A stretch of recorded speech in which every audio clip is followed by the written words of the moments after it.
İkisini bir arada soruyorum. Beni geçebilirsin dediğin zamanında Arda Turan Hı.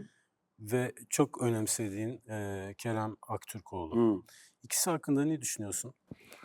Yani Arda nasıl? Şimdi teknik direktör olarak, hoş şeyler oluyor. Evet, Umutluyuz evet. kendisine. Futboldan yeteri kadar şeyini aldı mı? Daha Nasibini futbolu aldı mı? evet, Futbolcu olarak demek evet. istiyorum. Daha iyi olabilirdi ama, son dönemi hatırlarsınız. Allah'tan Galatasaray camiası sahip çıktı. Evet, Eee, dönüşünü söylüyorsun sen. Dönüşünde. Haklıydı. Hakkıydı aynı zamanda. Eee, Nitekim bazı biliyorsunuz çatlak sesler oldu ama Sustular sonunda. ben onların beni geçmesini istiyorum.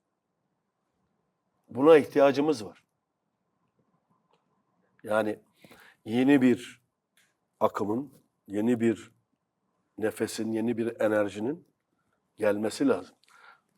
Antrenörlük de müthiş bir yarışma işi. Tabii, Seviyeli yarışma tabii. çok hoş bir şey. Kerem için ne düşünüyorsun? Kerem Ona çok ayrı bir şey yetenekli. açmak isterim Kerem ama. çok yetenekli bir Çünkü futbolcu. emeğin çok büyük şeydi Evet. Kerem'de.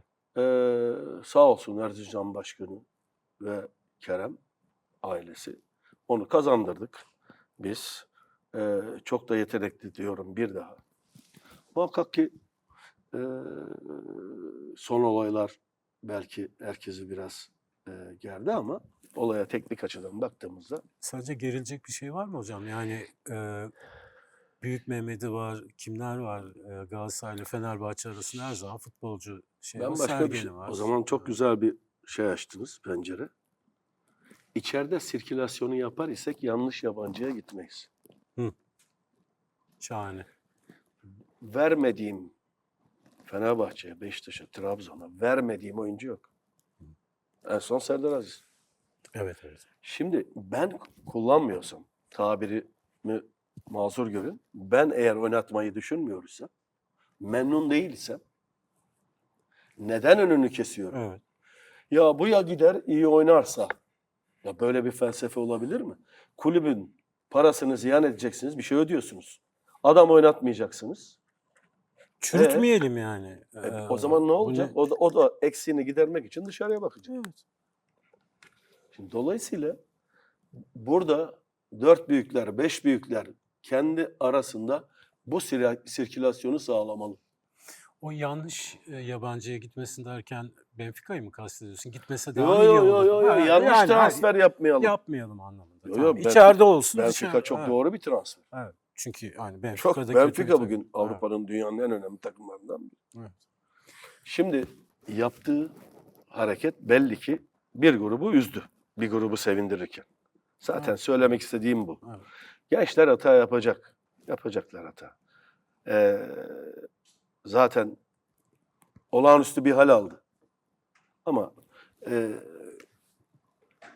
burada tercihlere saygı duymak lazım. Değil mi? Bir de profesyonel oluşuna, onun Yani hayatına, kariyerine saygı ya duymak sonuç lazım. itibariyle Bu sadece bizim hafta sonu keyfimiz değil yani. değil. Kerem Galatasaray'a faydalı olmuş mudur? Evet. Olmuştur tabii. Şampiyonluklarda olmuş mudur? Evet. Benfica'ya da Para olmuştur. kazandırmış mıdır? Kazandırmıştır. Kaça aldığımızı ben biliyorum. Peki Fenerbahçe niye olmasın? tercihlerine hiçbir şey yani bunu bir kan davası haline getirmemek lazım. Beni silmedi mi? Evet. Evet. Ben ne dedim?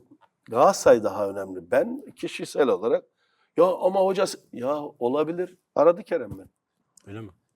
Yani gençler hata yapacak, bizler affedeceğiz. Doğru yolu göstereceğiz.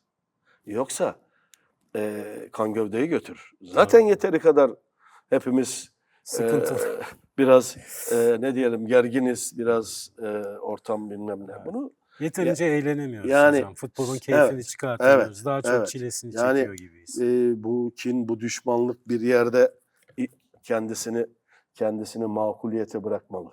Bırakmalı. Peki çile kısmına girmişken bir Fenerbahçeli olarak sorayım. Fenerbahçe niye şampiyon olamıyor hocam? Bu Mourinho'nun gidişini nasıl yorumluyorsun? Ya Mesela ikisini bir paket olarak bazen sorayım kısaca. bazen Böyle yıllar olur. Biz de Bazen olmaz diyorsun. bazen olmaz. Yani bunun ne kadar toplansanız Evet senin de başına geldi. Herkesin hepimizin başına gelir geldi. bunlar başına. Bunlar bazen olabilir. 30 sene 40 sene olmayan var Avrupa'da. Evet. Yani bunu öyle değerlendirmemek lazım. Anlatabiliyor muyum? Yani Tabii. çünkü bu sağlıklı düşünmenizi de Engeller. engeller. İtalya, Hı? yani Fiorentina, Milan falan. Yunanistan, Suudi Arabistan, Türkiye. 4 ülkenin Hı. liginde çalıştın. Hı. En zor lig hangisi hocam? İtalya. İtalya tabii değil mi? İtalya.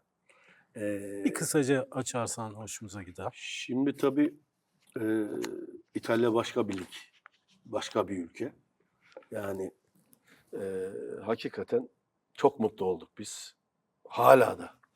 Ya her sene Fiorentina'ya bugün gitsen tekrar bayramı ilan tabii ederler. ki tabii ki. Fiorentina, Milan, Fiorentina maçlarında hala bütün televizyonlar, bütün gazeteler arayıp Tribünde de oluyor. evet.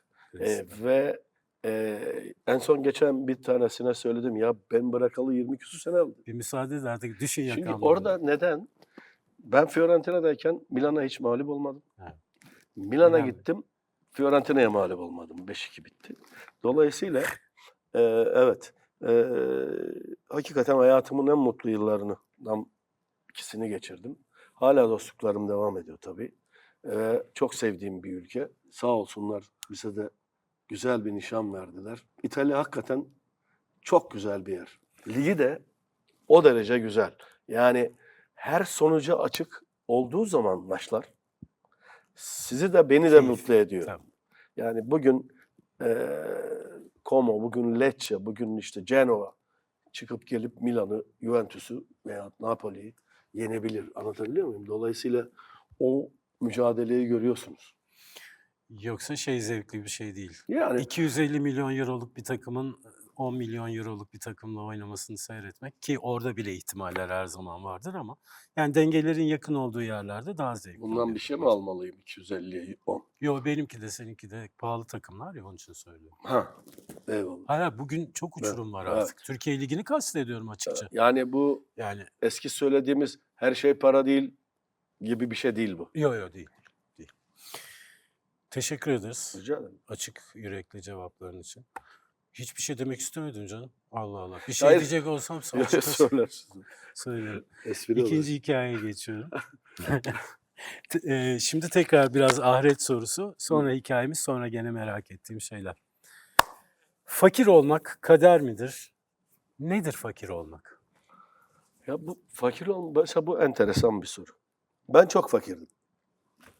Ama çok mutluydum. Geleceğiz. Çok mutluydum ama. Şimdi fakir olmak bir kader. Fakir kalmak? Değil. Peki öyle söyleyeyim. Değil. Yani ben, babam, annem, ben. Böyle doğdum ben.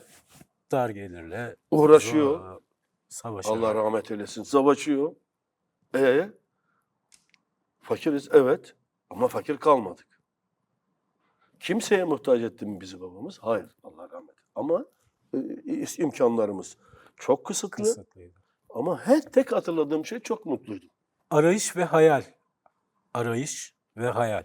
Aynı şey mi? Hayallerimiz mi yoksa arayışlarımız mı bizi olmamız gereken yere götürüyor? Arayış hayale yetişemez. Hı. Yaya kalır. Hayaller daha uzun Hayaller menzilli. daha çabuk ve hızlı gider. Hiç bitmez hayaller. Güzel. Anlam desem, hayat ne zaman anlamlıdır? Mutluyken, sevgi dolu bir ortamda olmuşken,